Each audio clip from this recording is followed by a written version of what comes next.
It's Tiny Town now. You are Locked On Fantasy Basketball, your daily podcast on fantasy basketball. Part of the Locked On Podcast Network, your team every day.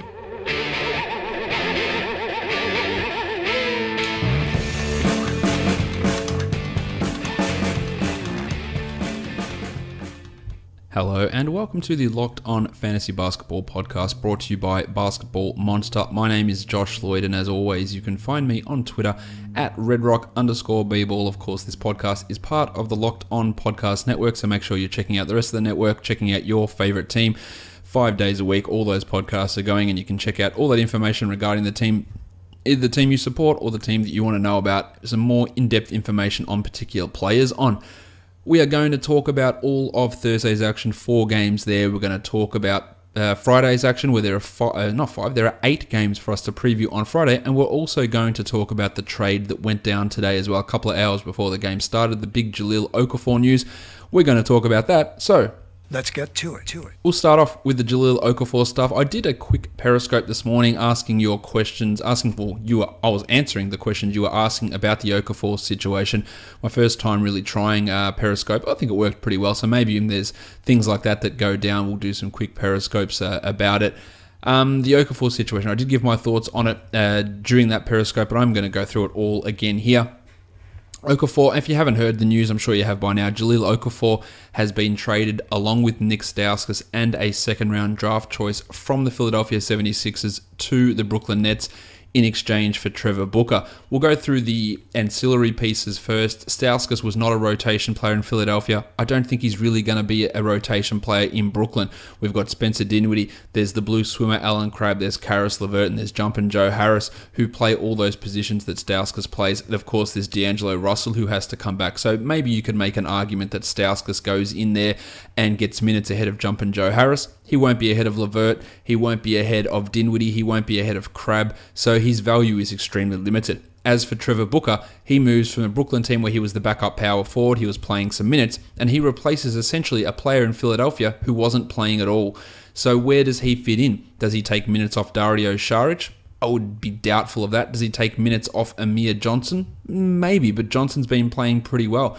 Does he take minutes off Richaun Holmes? Well, Holmes, prior to today, wasn't getting any minutes anyway. Now, Holmes put together a pretty good case that he's going to get some minutes, but all that does is the addition of Booker there, really does add to some more confusion. And when Markelle Fultz comes back, that pushes some of those minutes away from Saric anyway, gives Simmons more minutes. And they don't really run a traditional lineup anyway, the Sixers, with Simmons as a power forward playing point guard or a big man and different defensive structures. They don't run traditional type lineups anyway. So how's Trevor Booker? I'll tell you what, he's going to play much less minutes than what he did in Brooklyn. He won't have 12-team value. He won't have 14-team value. I saw people asking, does Booker's value increase? Which is just an absolutely bananas type of thought process to me. You're going to have him behind Saric there as a power forward, behind Simmons battling Amir Johnson and Richaun Holmes, who again, I repeat, was not even in the rotation until today's game when Saric was out. So Booker's going to be battling for minutes there. He might not be an every night part of the rotation. I would expect that's the case, to be honest, that he won't be an every night part of the rotation because you can't play him, Saric, Embiid, Johnson and Holmes every night along with Simmons. There's just too many big men, so someone is going to have to miss out. And at this point, you'd have to think that Holmes and Booker would be the two guys who don't necessarily play every night. You could make that argument that Booker plays ahead of Amir. Maybe he does. Maybe he does siphon a few minutes away from Saric, but it's not going to be enough to have much impact in fantasy. On to Okafor, the person who everyone's really interested in, really excited about. And I'll throw a couple of things out there. In his rookie season, when he played for the Philadelphia 76ers, he had a usage rate of 27% and he played 30 minutes, and he was the 83rd ranked player in that season. So, in order for me to classify him as a must-own guy, when must-own, I mean, that means you have to go and grab him immediately, no matter how strong your team is, he would have to put up similar numbers to that. I don't think that's going to be the case because I don't think he's going to play 30 minutes a night because in the Nets up-tempo system and with his lack of defense, and there are some other players around there, and honestly, he's just not that good. I don't think he's going to play 30 minutes a night. Now, is he a guy that if you've got a streaming spot you might want to add? Sure. But it all comes down to where you think he lies in terms of minutes. He is a below-average rebounder. In his rookie season, he averaged 8.4 rebounds per 36 minutes. So for people who go out there, man, he's going to be a double-double machine. He rolls out of bed and gets a double-double. It's just not true. He is just not a good rebounder. He hasn't been a good rebounder through his first 10 or first 2 seasons in the NBA, his first 100 games. He has not been a good rebounder. He has been at 8.4 and 7.7 rebounds per 36 in his first 2 seasons. They are below average numbers, and I can 100% assure you he won't be playing 36 minutes a night. And even if he did play 36 minutes a night based on what he's done in the NBA, he wouldn't be averaging 10 rebounds per game. So I think an expectation of him as this guy who's his big rebounder, it's just not accurate. He blocks shots, he gets a block 1.2, 1.3 shots per game, which is not too bad. He doesn't generate steals, he's not a passer, and he's not a good free throw shooter. He can be a good field goal percentage guy, that's true, but I don't imagine he's going to be running the 27, 28% usage he had in Philadelphia in his rookie season. More to the 24, 25. I think I got him predicted at about 24.5% usage this season in Brooklyn, which is okay, and that can be useful for points. I've got him looking at about 24 minutes per game at this point. I think that Jarrett Allen is a much better fit at center than what Okafor is. They've got Tyler Zeller who's filling a role for them. Quincy Acey can come and chop out and play some minutes there. But none of those guys are going to be able to get their minutes really at the 4. So they've lost Trevor Booker as their backup 4. Maybe you see Quincy Acey at the 4. That's not true on my behalf. So Acey will play at the 4. But you're going to have Zeller, you're going to have Allen, and you're going to have Okafor. Now, I would assume that Allen and Okafor are the 2 guys that they want to see how that all works. But I don't think that means 30 for Okafor. I don't think it means 28 for Okafor. I think it means 24 to 25 for Jahlil. 18 to 20 for Allen, which should increase as the season goes on because he's a guy that can switch. He can move his feet. He can protect the rim, things that Okafor can't do. And the back-to-the-basket offensive dominating big man, it's just not something that is really all that useful in the NBA these days as opposed to what it would have been 10, 15 years ago. The other thing about Okafor is that you can say that they want to give him another chance and see what he can do. All right, they don't have control over Okafor in terms of what he does in his future because the Sixers declined his rookie option, meaning that he now is an unrestricted free agent at the end of this season. It also means because his rookie option was declined that the Nets cannot pay him, I think it's 120% more than what his 4th year option would have been, which for the case of Okafor, it's around $7-8 million, that sort of a price. Now you might say, no one's going to offer Okafor $8 million on the open market. And with the way that he currently is, that's true.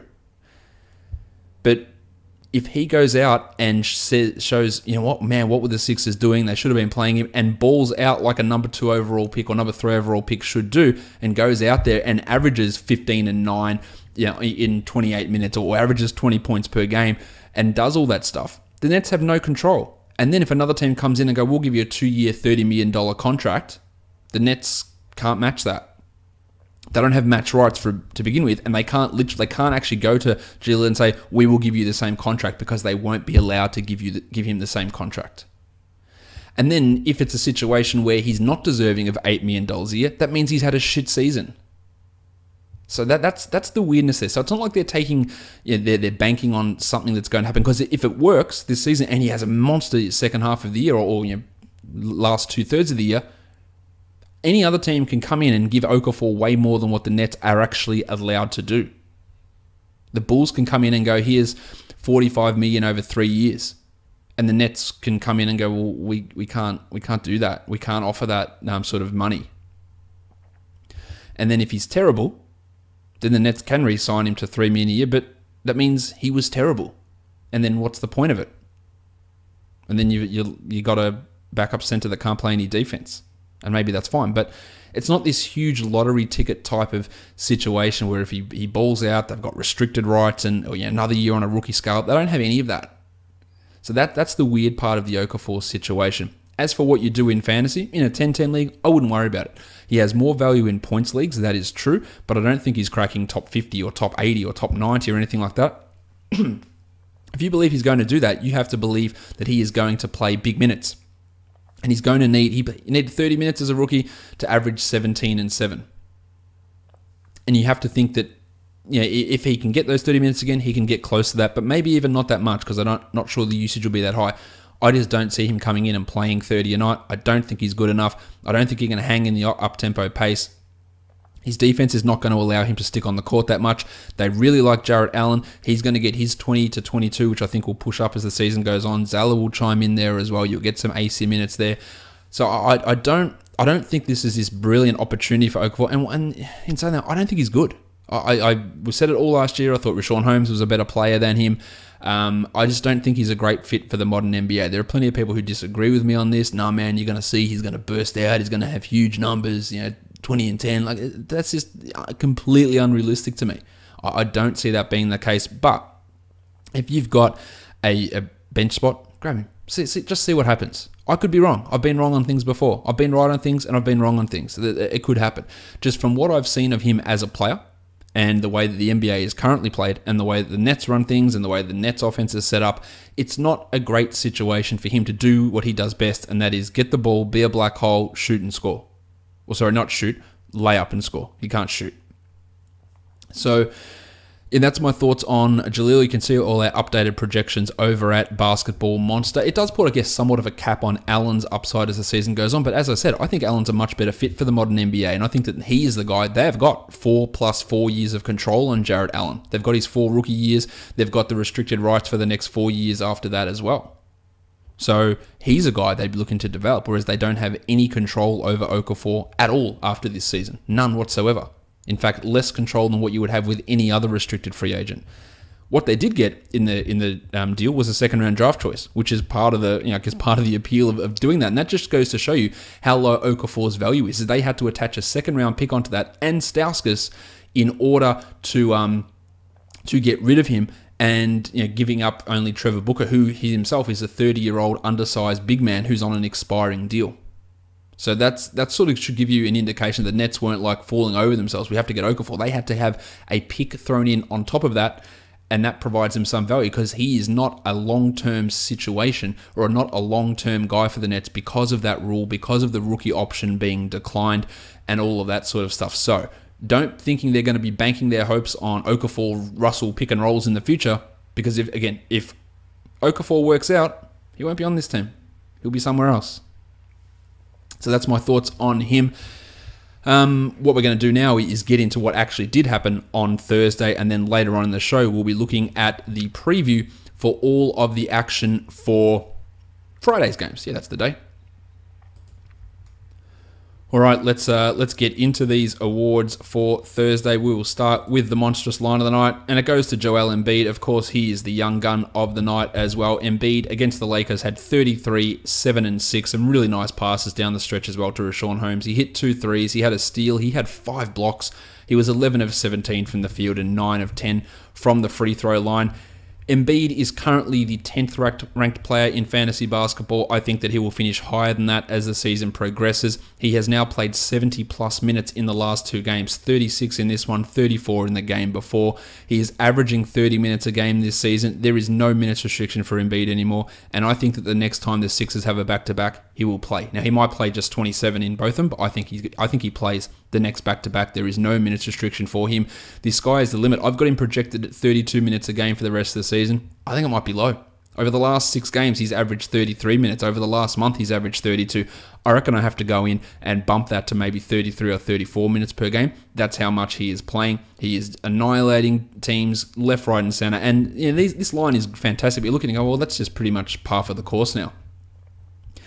He has played 21 games so far this season, so we're getting close to the 31 he played last season. Yeah, the minutes are well up. I don't think there's really we're like how long's it been since he had a foot injury? Knock on wood, we're 2 years away from any sort of foot injury that he's had, so that's always a positive sign.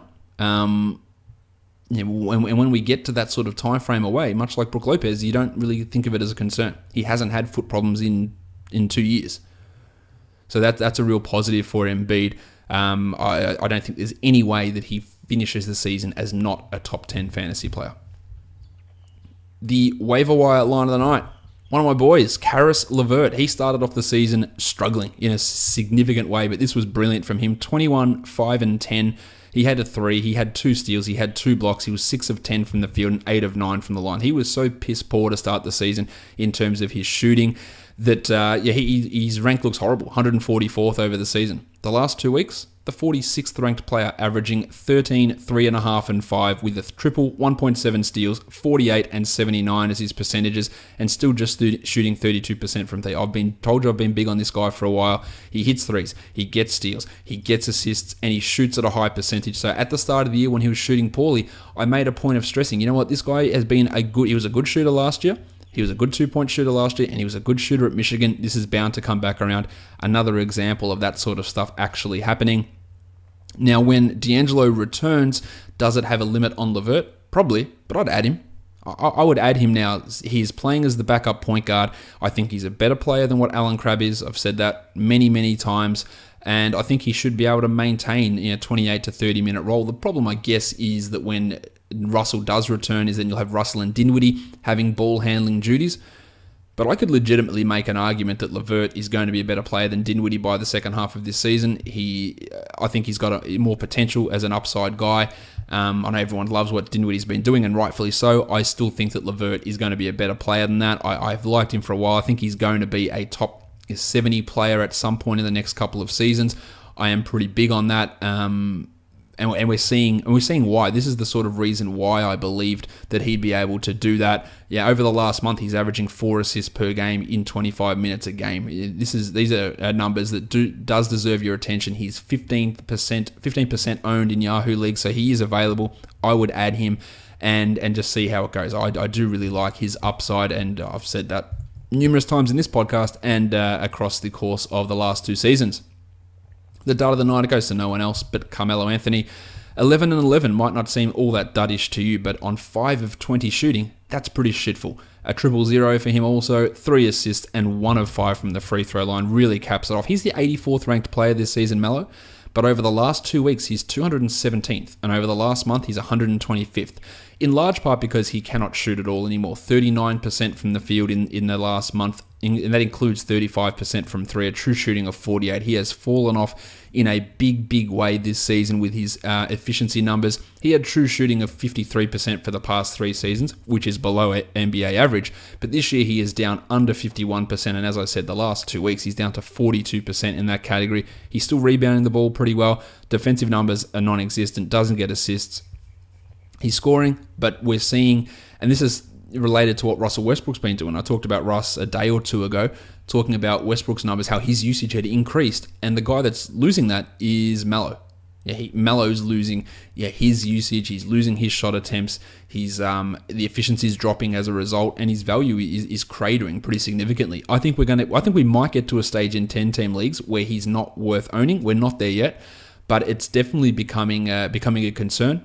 When you're ranked outside the top 120 in the last month, it is an issue with your shooting being as poor as it is. I do think, though, that Melo's shooting won't reside at 39% where it is over the last month, so there is some room for improvement, so I would be holding on, but it hasn't been a great situation for him so far in Oklahoma City.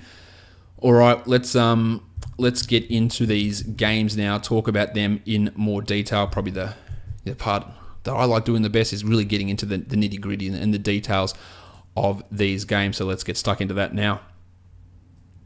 The first game we look at is that Lakers and Philadelphia 76ers game. Lonzo Ball only scored 10 points, but this is why he has value in fantasy. 8 boards, 8 assists, 3 steals and 4 blocks. Hit his shots okay, 46%.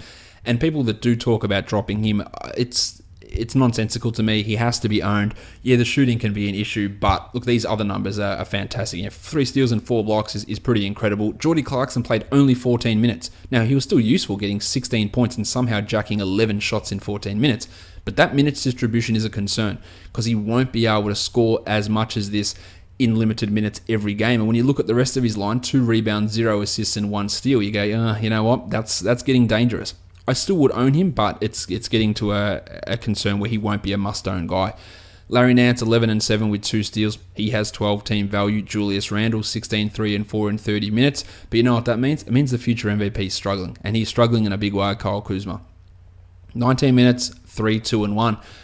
I think there could be a time coming up where he is not a guy to own in 12-team leagues. We preached a lot of caution with him in the preseason, saying he wouldn't be able to continue the shooting levels that he was doing, and the fact that Lopez, Randall, and Nance are all around is going to have an impact on him. And the fact that he is a horrendous defender is causing problems. And he was that guy, again, I compared him to Nick Young type stat lines, not Nick Young as a player, but the fact that he would get points and not much else. And then when the shooting and the efficiency drops off, you've got nothing left to hang your hat on. So Lonzo Ball, if he starts shooting and scoring, then we're talking about monster lines, like top 20 type lines.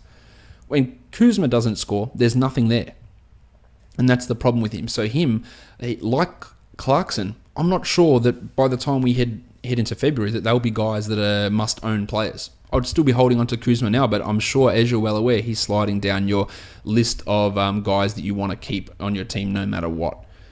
For the Sixers, Benny Simmons, 12, 13, and 15. It wasn't all that efficient a night from Simmons from the field, 6 of 14, but still pretty good. While Bob Cove, 19 and 6, 4 threes and 4 blocks. That is a monster game from him. He has been an absolute sensation this year. I do have to talk about Richaun Holmes because I've been pretty negative about him this season, and that's unfortunate because I like Richaun Holmes. I've talked him up a lot, but it was the fact that he just wasn't playing.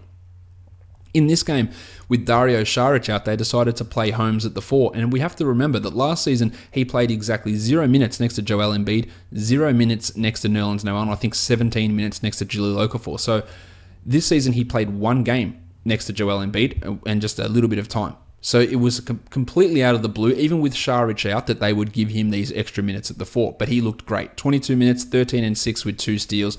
And he also limited what Amir Johnson can do, who played 10 minutes here. Does this mean that Holmes overtakes Johnson as the backup center and plays at the 4? I would say the arrival of Trevor Booker makes him playing at the 4 when Saric is back very unlikely. Does it mean he takes over Amir as the backup center? Maybe, but Embiid is playing 34, 35 minutes a night. That gives you 13 minutes for Holmes, and that's not enough to add in 12-10 leagues. I would personally add Okafor over Richaun Holmes in 12-10 leagues. As much as I like Richaun, it's about trying to work out where he fits in. And you know what? If he played 25 minutes a night, he would be a guy that you'd own. But where do the 25 minutes a night come from? Does he take them away from Saric?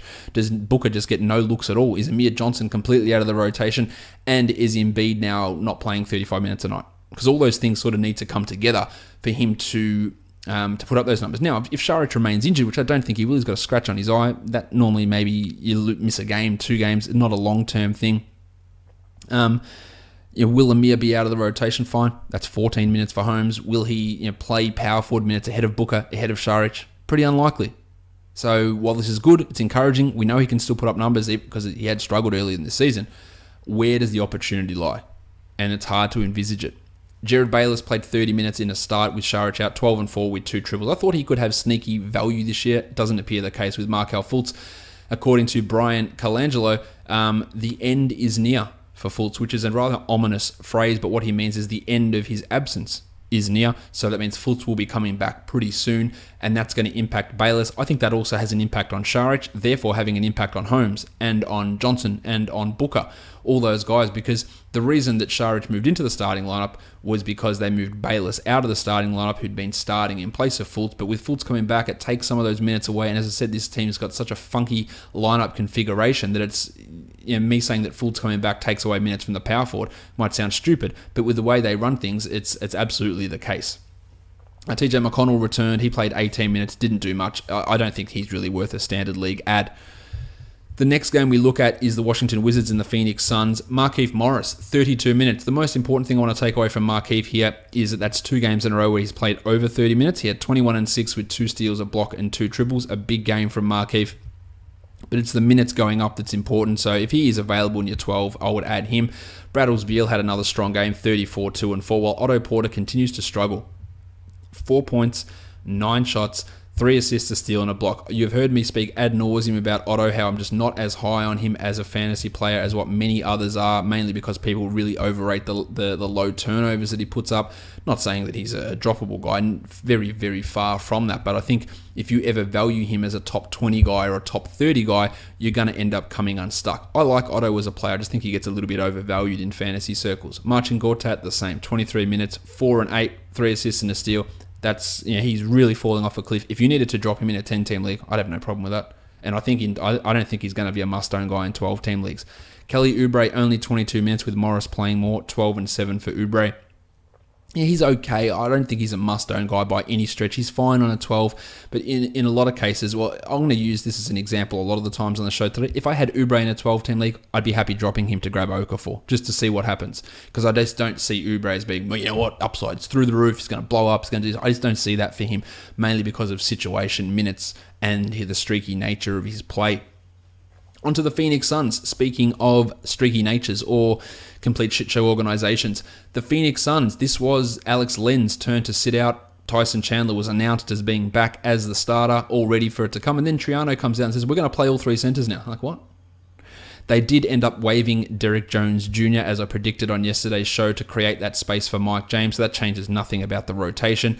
So then Triano, are you all of a sudden, oh, okay, we'll play all three centers. For what reason? The Mike James signing should have had zero impact on what he was doing with the centers, but this is Triano, who seems to have no idea. And that sort of rotation is bullshit. 20 minutes for one, 20 minutes for the other, 8 for the other, without saying who they were.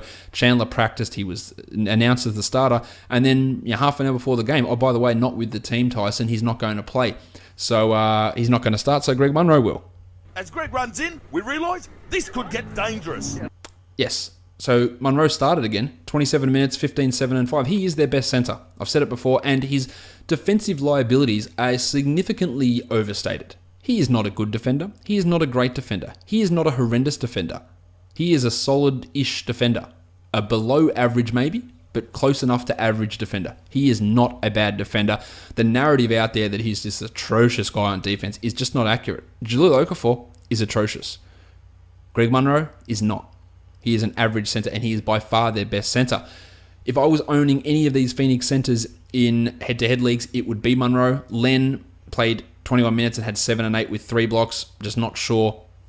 Not sure what they're going to do with him and when Chandler's back. Will he be the guy that gets 8 minutes a night? I would have to assume so, but I don't know. Or do they go back to the rotational bullshit? It's really hard to consider any of these guys must own, though.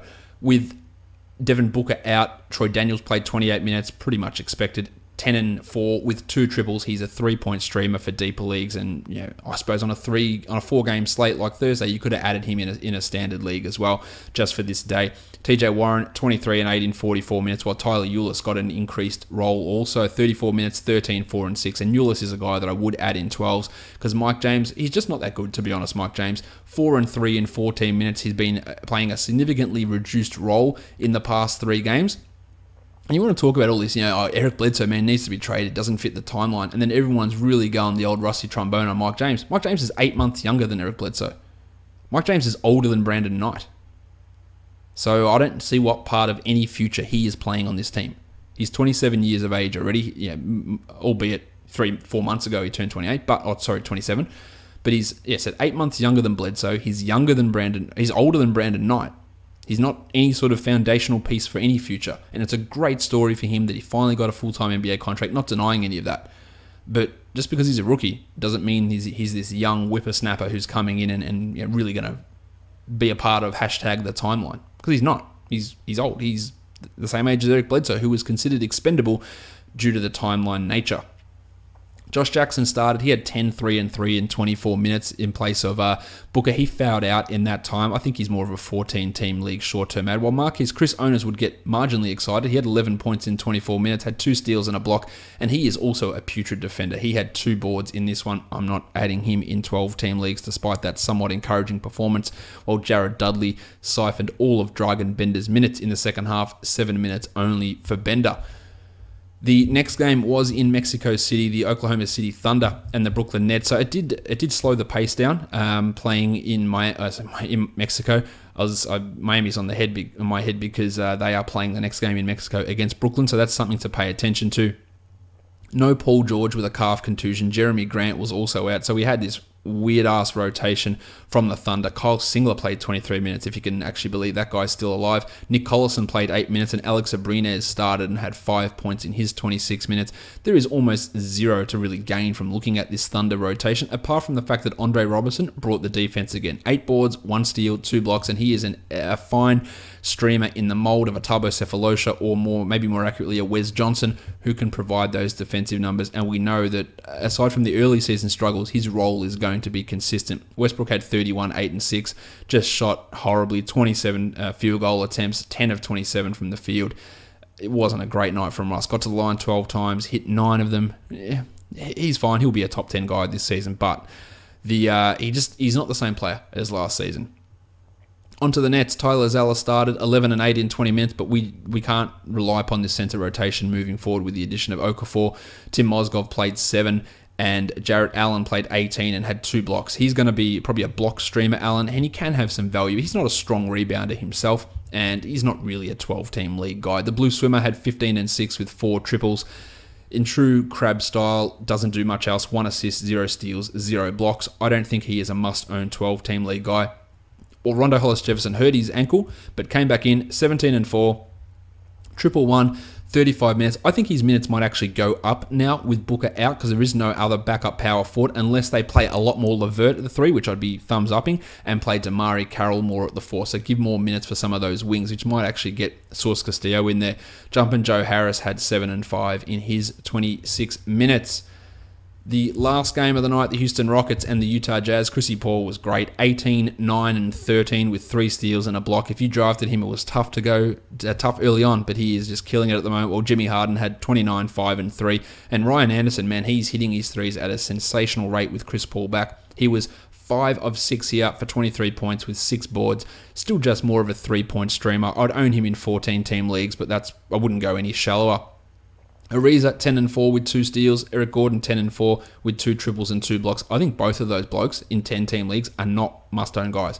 I'd own Ariza over Gordon pretty comfortably, but I don't look at, people do really get excited about Trevor Ariza numbers as well. I was not as keen on him heading into this season. He's been a bit more impressive than what I thought as a 61st ranked player so far. That's coming on the back of some high steal numbers, but really he is a positive contributor in steals and threes, and that's it. That's all he's giving you. So if you're looking at punting any of those categories or you're superfluous there, he's not providing much value. He's still a guy to hold, and I'll clearly hold him over Eric Gordon, but I'm not looking at him going, he's a guy that has to be held under every single circumstance. Clint Capella had foul trouble. He fouled out in only 17 minutes, and PJ Tucker played only 17 minutes. So Capella had 5 fouls. Tucker had 6 fouls in his 17 minutes. Not much to worry about, though. For the Jazz, Don Mitchell again, the Don, 26, 4 and 4 with 2 triples, 19 shots. This guy just is the offense at the moment, and it's not really impacting his efficiency. He has been unbelievable. Rudy Gobert, 28 minutes, 6 and 9 with 2 blocks, while Derek Favors, 5 and 5 in 28 minutes. Before the Gobert injury, Favors was not an ownable player. A lot of people pushed back on me for saying that at the time, because when Gobert was out for that time, I said, "Oh, you go grab Gobert. I'll go grab Favors." Man, any league that's competitive, Favors is already owned. What are you talking about? Yeah, I think in a league that was competitive, I would have been happy moving on from him because he just wasn't showing anything and playing away from the basket in fewer minutes when the too big configuration just doesn't work all that well, and his role is mainly as a backup center. I don't think that he's going to be a must-own guy as the season progresses. I wouldn't drop him for Okafor at this point, but I think he's going to trend down with the way that Tabo is playing, with Joe Johnson returning, with Jonas Jerebko in the mix playing well. There are other options they can use as stretch fours, and Favors might find himself starting the game, coming out after 3 minutes, and ending up playing like 24 minutes a night, and that's going to be nowhere near enough. Alec Burks bounced back, 17 points with 3 assists and 2 steals, but it's that high shooting again, which is not going to be a sustainable thing long term, especially when those minutes disappear. He won't be able to retain value. So he's fine to add or to own now. It just won't last long term. Well, Rick Rubio played 30 minutes, so that's good, but 11 points, 1 assist, 2 steals. I have very little confidence that he's going to get back to a top 50 player. In fact, I have 0 confidence. I think that he's more likely to reside in the 100 to 80 zone. It's been a weird drop-off after a hot start from Rubio. But with Mitchell there, with Rocket Rodney Hood coming back, with Burks playing, with Hull Neto doing some things there, look, it's just, I just don't see it for Rubio. I just don't see him bouncing back to the sort of guy that he has been in the past. And that's annoying. But I don't think you should drop him. And I wouldn't drop him for Okafor. But it's a frustrating situation, no doubt about it. All right, that wraps up all of the action from Thursday's game or games. I'm going to take a quick break now, and then we're going to come back and we're going to preview Friday's action, where there are 8 games in the NBA for DFS. And before we do that, we'll have a song from Justin Mayhew, and that song is called The Phantom Engineer. And then I'll be back to talk DFS.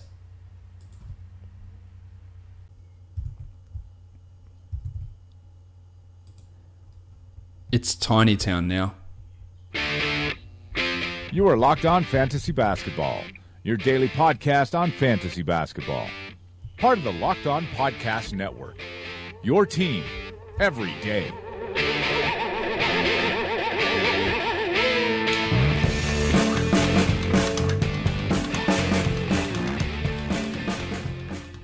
Hello and welcome to the Locked On Fantasy Basketball podcast brought to you by Basketball Monster. My name is Josh Lloyd, and as always, you can find me on Twitter at redrock_bball. Of course, this podcast is part of the Locked On Podcast Network, so make sure you're checking out the rest of the network, checking out your favorite team 5 days a week. All those podcasts are going, and you can check out all that information regarding the team, either the team you support or the team that you want to know about, some more in-depth information on particular players on.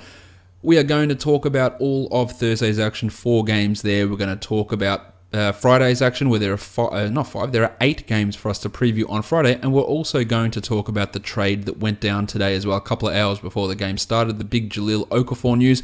We're going to talk about that. So let's get to it. We'll start off with the Jahlil Okafor stuff. I did a quick Periscope this morning asking your questions, I was answering the questions you were asking about the Okafor situation. My first time really trying Periscope. I think it worked pretty well, so maybe if there's things like that go down, we'll do some quick Periscopes about it.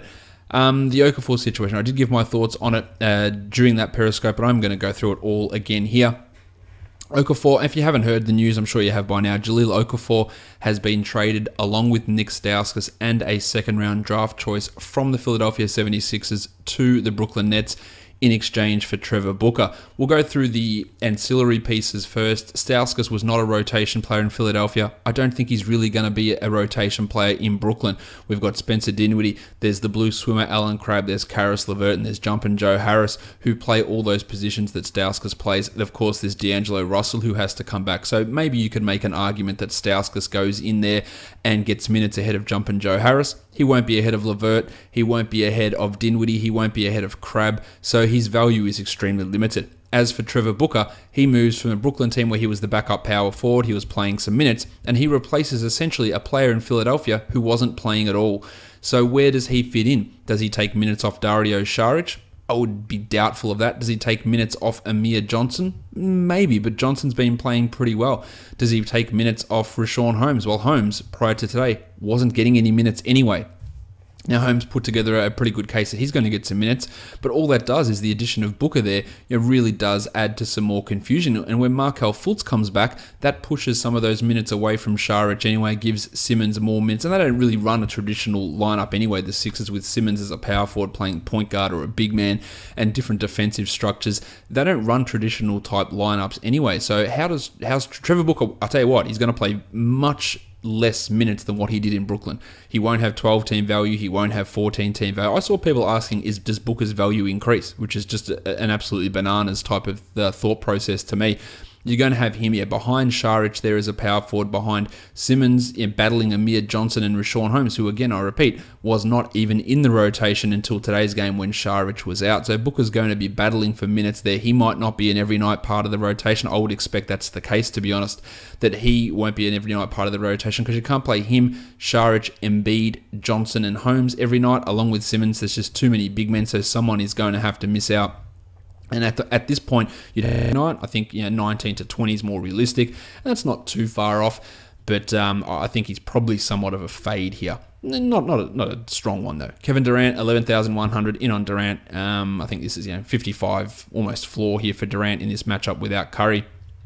Iguodala at 4,900. He had 33 points in that last game without Steph. I think he's worth looking at, but I wouldn't feel all that comfortable about using him in cash. At power forward, Toby Harris, 6,600. I'm not sure there's much upside there in Harris, but I feel pretty good about his floor, so that makes him a pretty good cash play, while Draymond's at 8,200. Green has historically struggled against the Pistons for whatever reason, only averages 33 points the last 3 times against them, and 8,200, that's not cutting it. So I'd probably lean more as him as a tournament sort of a guy. Dave West, Jordy Bell, Tone Tolliver, Eric Moreland, the other power forwards. Nothing really happening there. Jordy Bell's at 4,500. That's too high for me. At centre, it's Drummond at 9,600. Centres against the Warriors, it's a bad mix, man. So 9,600 is just not doing it for me. And of course, Zaza Pachulia or JaVale McGee, they aren't doing it for me either. Let's look over on DraftKings at this game now. For tournaments, I like Clay at 7,300 and I like Stan Johnson at 3,700, a much better price for Johnson on DraftKings.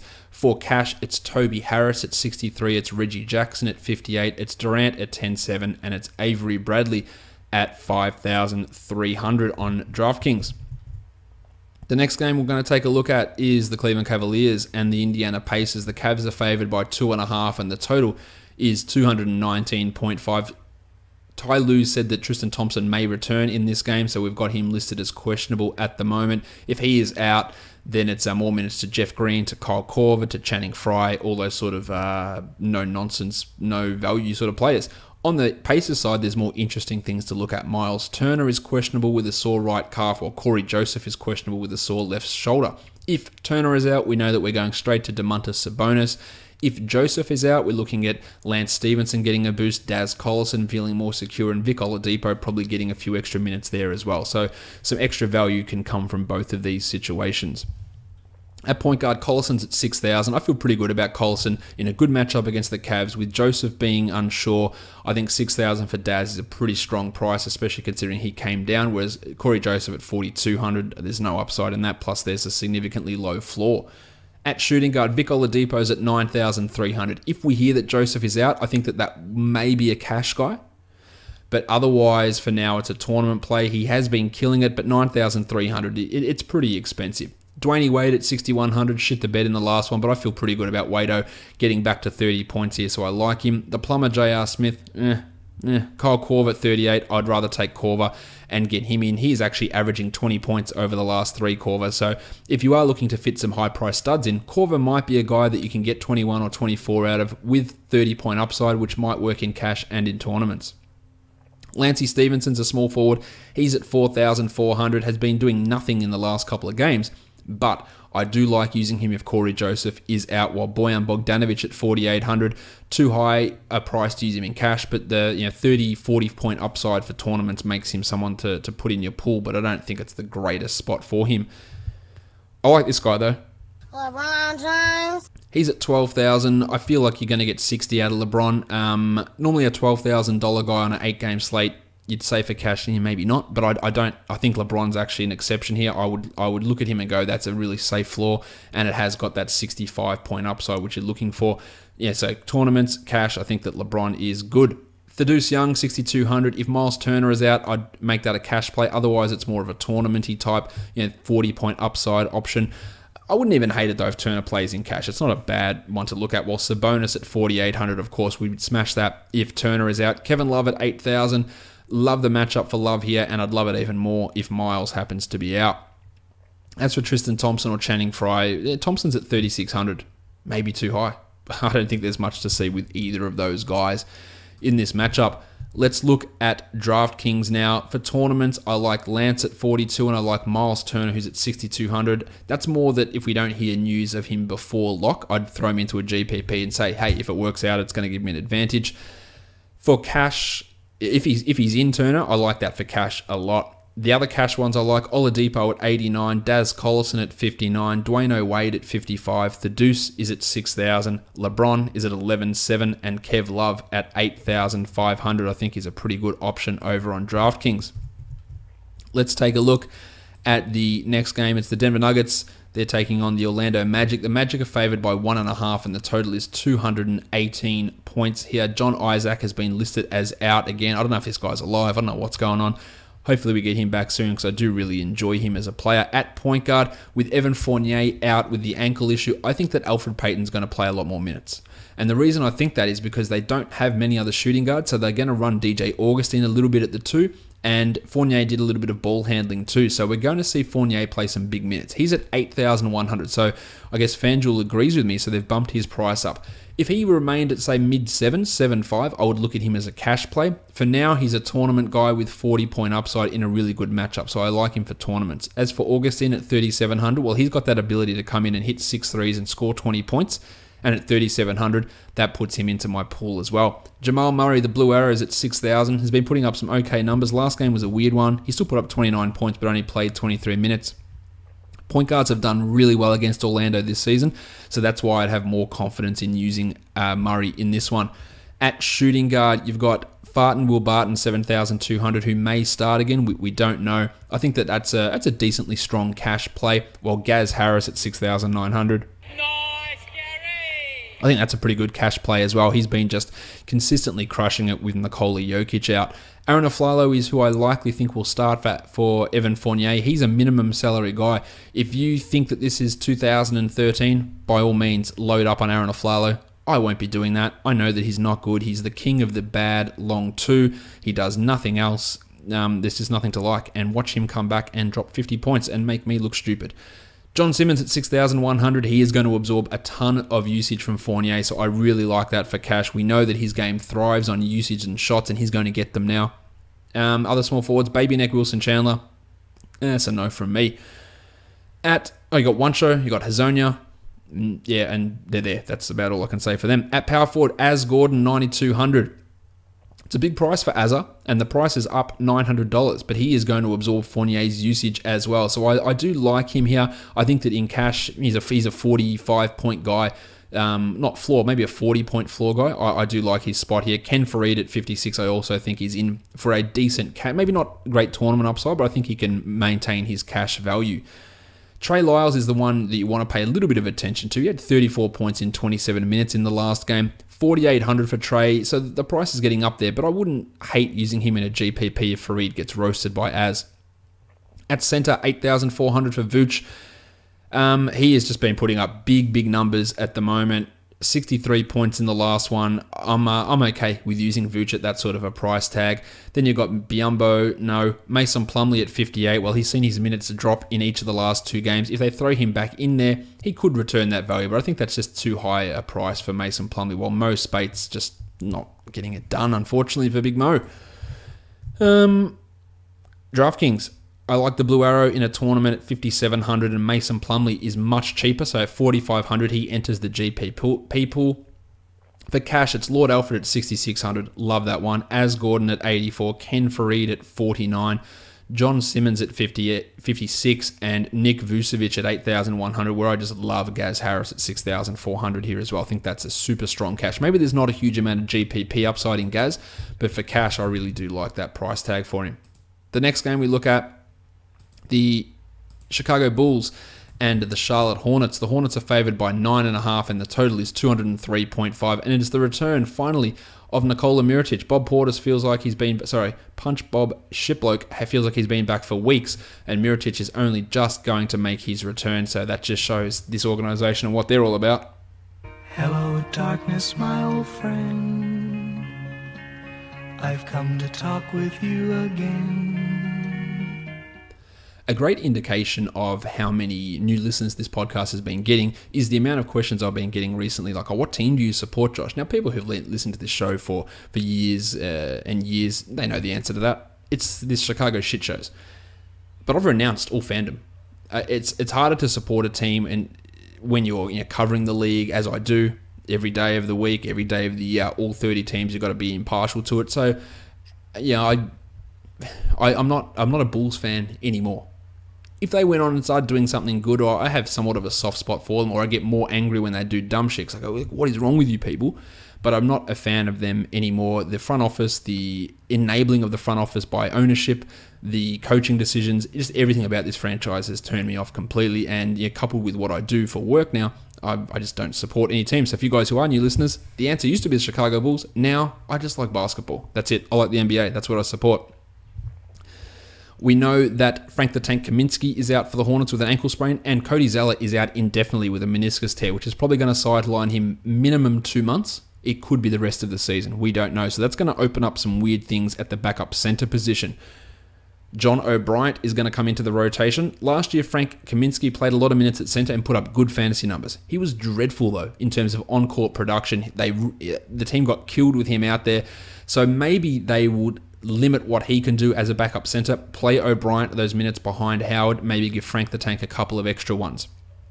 Now, with Kaminsky out in this game, you're going to have Trevion Graham playing that backup power forward, more minutes for Kid Gilchrist, more minutes for Marvin Williams also in this game. But longer term, looking at O'Brien for really deep leagues in seasonal stuff, and Frank getting a boost. Probably not quite a 12-team league value, but it could be the case, while Marv Williams also gets somewhat of a boost.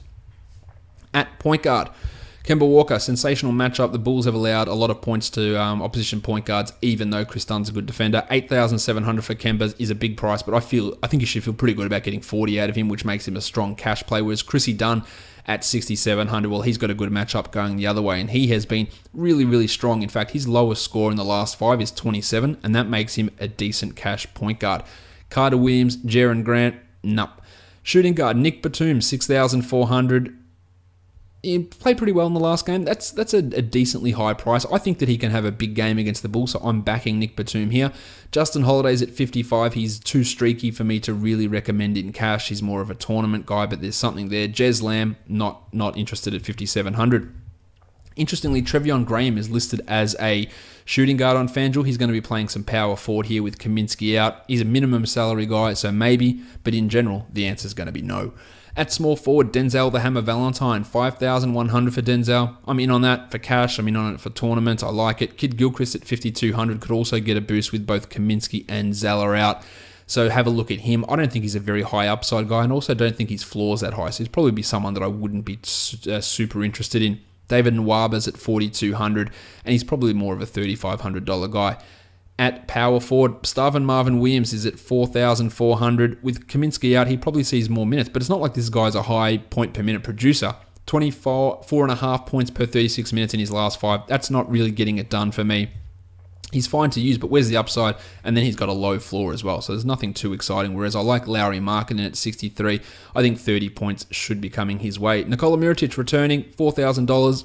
Hey, in a GPP, why don't you throw him in? But that's really about where it is. He's not going to overtake Markkanen for the starting job. He's going to take some of Punch Bob Shitbloke's minutes at the 4, while Portis plays more exclusively at the 5, would be my guess.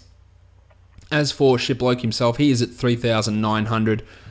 Yeah, probably not. At center, Dwight, 7,800. Great matchup for Howard. More minutes for him coming without Zeller, I would think, if he can stay on the court with foul issues. But at that price is pretty high, so I'm not really ready to lock him in cash, but I love the matchup and I love it for a tournament spot. While Bob Lopez, 5,200, I think that's fine for cash. I think he gets you 25 or 26 almost without doing much. He's going to get the minutes. I think Felicio will be out of the rotation and Punch Bob will be playing those backup minutes to Lopez. On DraftKings, tournament guys, Marvin Williams at 39, I really like that price. Kid Gilchrist at 4,000, I like that price. Batum at 61 and Holiday at 55. And then for cash, it's Kemba at 81, Dwight at 75, Chris Dunn at 58, which seems real smashable, as does Lauri Markkanen at 5,600. I love that price for Markkanen, 56. Even though Mirotic is returning, 5,600 is not a high price to pay for Lauri Markkanen, I don't think. The Sacramento Kings and the New Orleans Pelicans, no spread, currently out for this one. Tone Davis is listed as questionable, so him playing or not does have an impact on things, of course, especially for Boog Cousins and also for the impact on the big men for Sacramento. Skal Labissiere will remain in the G League. Willie Cauley-Stein will remain out, so it's going to be... Now, is Dave Yeager going to play Jakar Sampson on Boog Cousins? Because if he does, it could be a disaster. If he plays Papagiannis on him, it could be a disaster as well. I think we see a little bit more Costa Koufos in this one, so I don't know that's going to be the case, and Jaeger's been really giving the press conference-based Dutch rudders to Jakar Sampson. We'll see if that continues, but that could be a legit massacre on the basketball court. That could be just a massive, massive disaster. At point guard, Rajon Rondo's at 6,100. Davis is out, Rondo's into your DFS lineups. Davis is in, Rondo's out at that price. That's the way I'd look at it. And the Kings point guards, De'Aaron Fox, 48. Who knows? Frank Mason, 39. Who knows? George Hill, 4,500. Who knows? Because there is no rhyme nor reason to anything the Kings do with any part of their rotation, so it's really hard to rely upon any of these guys. If you're going to throw any of them into a GPP, it's probably Georgie Hill, but I wouldn't want to rely upon any of these guys for cash. At shooting guard, Budrick Hield, 4,800. Said yesterday he's been getting a ton of steals, or maybe it was the day before, and that can give me some level of confidence. He had 35 in the last game, 4,800. I wouldn't feel great about locking him in cash, but he's back in New Orleans, back to the scene of all his shit performances. Does that do anything? Anyone? Revenge gaming? I don't know. It's the third time he's played against them, so probably not. 4,800 for Budrick. There is some tournament value there. Drew Holiday, I would love that if Davis is out. 7,500, I'd probably end up fading if Davis is back, though. Garrett Temple, Bogdan Bogdanovic, Etwan Moore, another guy at 4,500, which you can look at if Davis is out. At small forward, Jakar Sampson's at 4,200. He had 28 points in that game against the Cavs. Kevin Love at center or DeMarcus Cousins at center, a little bit different. So the 4,200, I would not be locking him in cash. I would look at him as a tournament guy, but it could get real nasty for Jakar if he has to match up against Cousins. Or the other option is they put Zach Randolph on him, which, man, it could get disgusting. Darius Miller, 3,700. Weirdly, without Davis around, he seems to have had less of a role on the offense. Still think he's a GPP upside guy. And then we've got Tone Allen, Vince Carter, and Dante Cunningham. 4,700 for Cunningham. It's too high, even if Davis is out, I believe.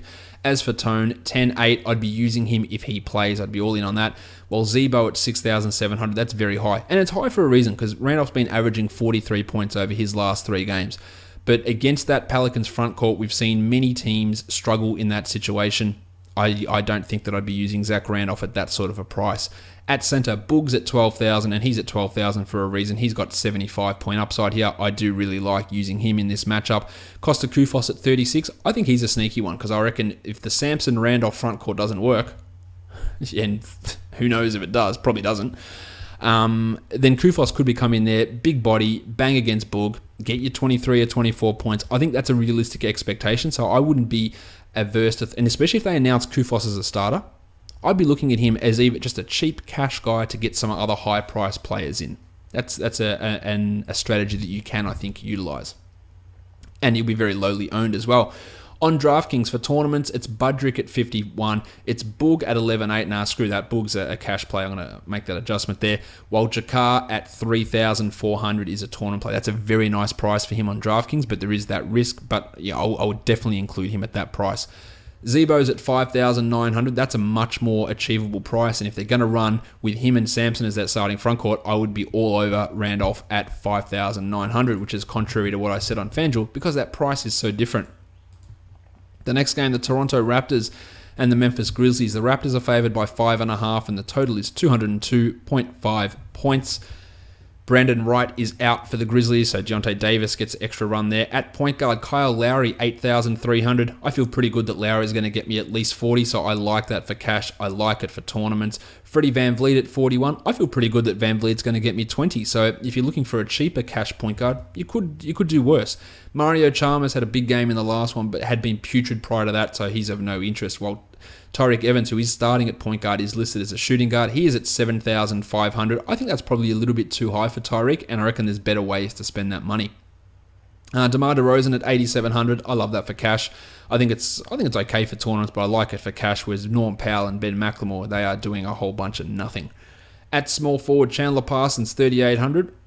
I think that's worth a look in a tournament. Chandler's playing well. If he gets 25 minutes, I think he breaks that value pretty comfortably. Dylan Brooks at 36, the Jedi, OG Anunoby, CJ Miles, Jim Ennis, all below $4,000. If I'm going to look at anyone below $4,000, it's probably going to be Ennis, but I don't think any of those guys are really worth looking at. JaMychal Green's at 5,000. He is just not a very good fantasy player. I don't think the upside's there. I don't think the floor's there. Pascal Siakam, 48, no. Serge Ibaka, I like Serge at 5,100. He has been not good this year, but averaging 28 or 27 over his last 5, that's value. That's a lock to me for cash for Serge at 5,100. At center, Jakob Poeltl, 4,500. More minutes than Valanciunas the last 2 games. 4,500 is a little bit high as a price, but I don't think that you could go wrong. In a cash lineup, get your 23 or 24 out of Poeltl. I think that he could do that. Marc Gasol at 8,600. I think he's going to feast here. There should be a 40-pointer for Mark, so I think he's a strong-ish cash play. Valanciunas is the opposite of strong. Not in real life, because he's an absolute monster who could destroy you in about 5 seconds.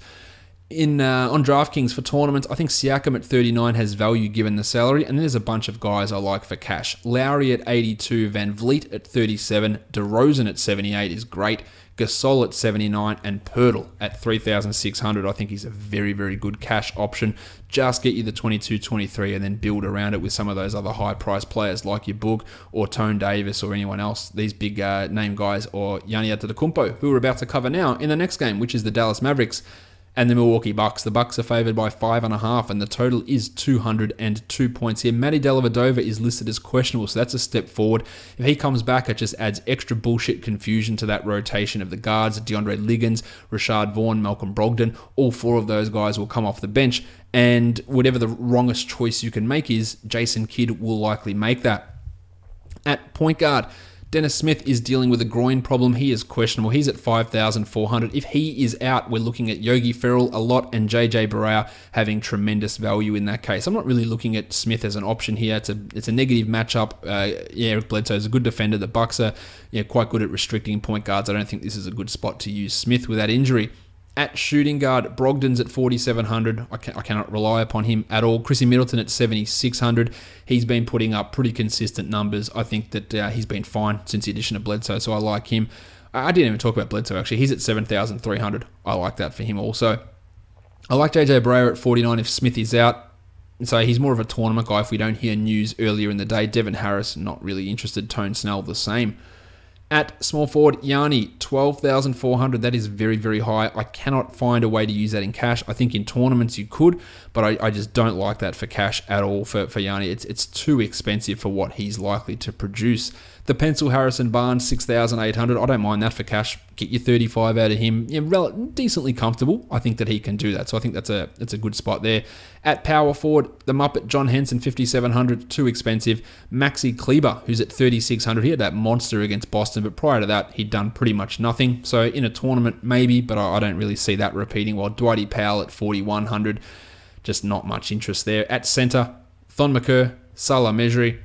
How about we just talk about the next game instead? Actually, let's go to DraftKings. Let's look at some tournament options. Barea's at 47, Wes Matthews at 42, and the Muppet John Henson's at 45. And for cash, it's Yanni at 11,000. Much more smashable at that price. Chrissy Middleton at 68, Dirk at 47, Bledsoe at 67, and the pencil Harrison Barnes at 6,500. So quite a few cash options over on DraftKings. This is the last game of the night. It's the Boston Celtics and the San Antonio Spurs. The Spurs are favored by 2. I reckon the Celtics win this one. The total is 197. Jaylen Brown and Marcus Morris both missed the last game, so they're questionable. Kawhi is out, but he could return on Saturday. Joffrey Laverne also questionable. If Jaylen and Marcus are out, expect more minutes from Shemi Ojeleye, Marcus Smart, Terry Rozier. They're probably the guys, or not even Ojeleye, more Smart and Rozier, the guys who could have a DFS impact. Or you could look at a guy like Vanilla Tice, who could get some extra playing time in that scenario. At point guard, Millsy's at $4,000. I think that's a GPP option, but no cash reliability. While Kyrie at 78, I love that price on FanDuel for Kyrie. That is super low. I would be looking at that as almost one of my building blocks for cash lineups. Rozier's at 37, and only look at him if Jaylen happens to be out. Tone Parker, no thanks. At shooting guard, Marcus Smart's at 55, not really giving us that sort of value. If Jaylen is out, I think he would be interesting in your tournament pool. Manu, Dan Green, who's been killing it lately. Green, 4,900 for him. More of a tournament guy, though. And Brittany Forbes had 23 in the last game at minimum salary. You could do worse than putting him into a tournament, but I think expecting him to repeat that level of shooting performance is probably unlikely. Rudy Gay is 6,300. While Kawhi's out, Kyle Anderson's out, I think you're going to get 32 or 33 out of Rudy, so that's a strong cash small forward. While Jaylen Brown at 52, I think, has got the best tournament upside of the small forwards on the slate. At power forward, LaMarcus Aldridge, 8,200. In a low-pace game, Aldridge's numbers have been dipping. I don't think that that's a great spot to use him. Jason Tatum at 58, I do really like to get 30 points, while Marcus Morris, it's hard for me to ever say I like him, and so I won't. Vanilla Tice, 3,600. If we get those two guys out, I think he is a worthy guy to look at as a GPP. While Davis Bertans, if Joffrey Laverne remains out at a minimum salary guy, he's getting minutes and he's going to put shots up. So he would be worth a squeeze in that scenario. At center, love Pau Gasol here, 5,900 for him. Al Horford at 72. Also really like Al, who's been absolutely crushing it, averaging 42 across his last 5 games. Over on DraftKings for tournaments, it's Jaylen at 54 and Patty Mills at 4,000. And for cash, it's Gay at 52. Love that one. It's Pau at 53 and it's LaMarcus at 76 and Kyrie at 8,000. Let's go to the last group of sites. We'll start with Yahoo. For tournament plays, You've got Michael Kidd-Gilchrist, we've got Jakar Sampson, Trey Lyles, DJ Augustin, David Nwaba. They're the guys who I think are real tournament exclusive type guys. These other guys can be used in cash and tournaments. Georgie Hill, Jakob Poeltl, Marvin Williams, Budrick Hield, Andre Iguodala, Dirk Nowitzki, Dwayne Wade, Ken Fareed, John Simmons, Pau Gasol, Zebo, Gaz Harris, Rudy Gay, Chrissy Dunn, Nick Batum, Kemba Payton, Az Gordon, and Gianni Antetokounmpo, and of course, Boog Cousins in that mix as well. On Moneyball for tournaments, it's Gianni, it's Victor, it's Payton, it's Kemba, it's LaMarcus, it's Clay, it's the Blue Arrow, it's the Hammer, Marvin Williams, Jakob Poeltl, Jakar Sampson, and then if we look at it for cash, Budrick, Andre Iguodala, Avery Bradley, Ken Fareed, Reggie Jackson, John Simmons, Thaddeus Young, Zebo, Gay, Dunn, Bledsoe, Batum, Dwight, Vooch, Az Gordon, KD, and Boog.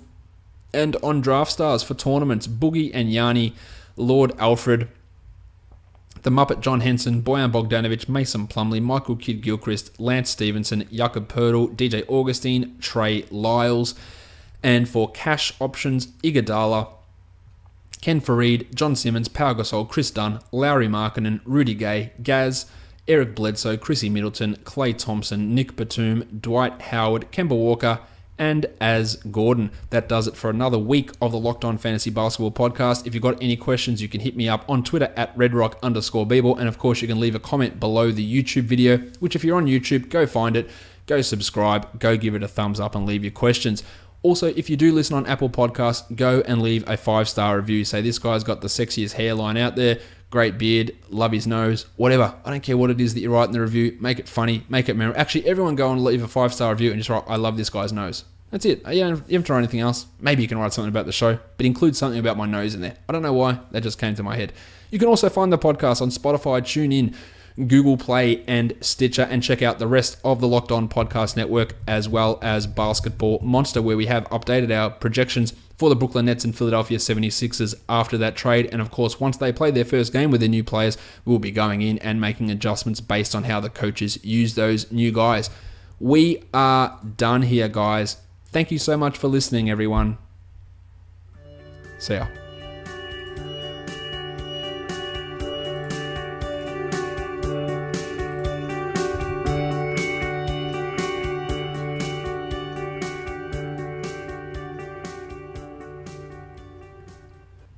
Jordan Clarkson.